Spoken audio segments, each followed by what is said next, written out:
How did this once bright NBA star throw it all away? My name is NBA Facts, and in today's video, I'm going to be talking about the untold story of Detroit Pistons player Reggie Harding and how his life choices ultimately led to his downfall.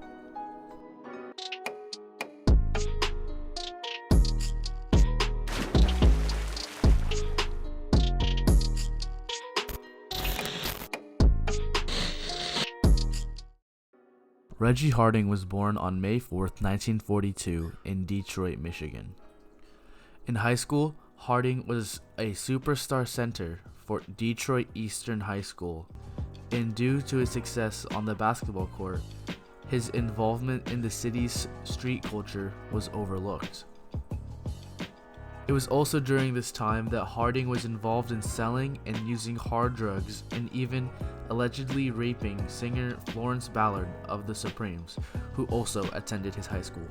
Despite all of the red flags surrounding him, the Detroit Pistons still picked him with the 29th pick in the 4th round during the 1962 ABA draft, making him the first player to ever be drafted out of high school. Now, during this time, the NBA was still the ABA and was filled with a bunch of white men who probably had jobs as your local high school janitor at one point. So when Harding entered the league, everyone knew that he was going to be someone special, with some even comparing him to Bill Russell and Wilt Chamberlain. Standing at 7 foot, Harding was probably one of the tallest men in the NBA at the time. Although Harding was drafted into the ABA, his personality didn't change after joining the Pistons. He was arrested several times and was said to be a ticking time bomb when it came to his actions in the locker room and on the streets. This prompted the ABA to suspend Harding for the rest of the 1965-66 season after repeated legal missteps. However, the Detroit Pistons still welcomed him the following year.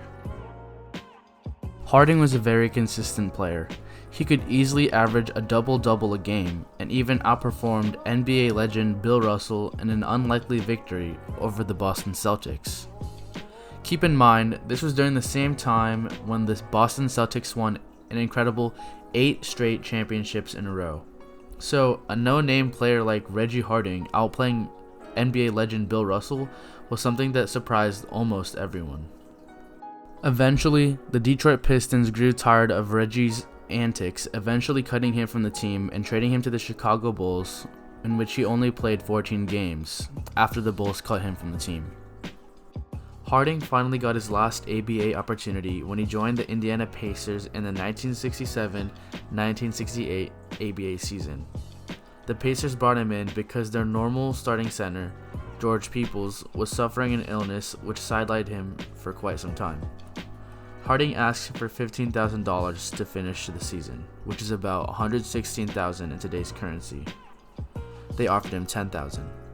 After a bunch of arguments, they convinced Harding to play 50 games and would be paid $300 each game. Harding shined for the Pacers, averaging 13.4 points per game and 12.5 rebounds a game.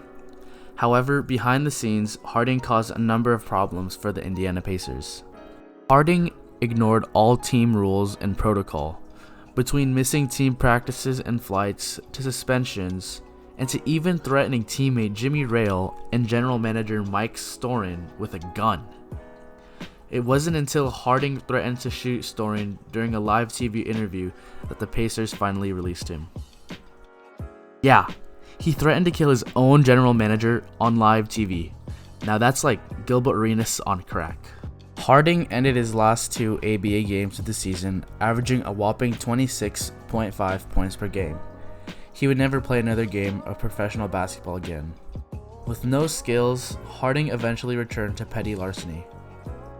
It was even said that one night, Harding entered a store in his neighborhood with a nylon mask covering his face, showing a gun and threatening for money. The clerk looked at Harding and told him, "I know that's you, Reggie." Harding replied back to the clerk saying, "It ain't me, man." However, on the day of September 2nd, 1972, Reggie Harding was fatally shot during an altercation at a Detroit street corner when he was only 30 years old. According to Bulls' former executive Johnny Kerr, who attended his funeral, Harding's grave was too small for his casket, that they had no other choice but to bury Harding at an angle. Bruh, my mans couldn't even catch a break when he died. And that's a story of once bright star Reggie Harding. I hope that you guys enjoyed the video, and please share this video with your friends. Anyways, I'm starting a new video schedule, and I'm looking to post new videos every Tuesday and Fridays, so be sure to look out for those videos. Please subscribe if you're new. Peace.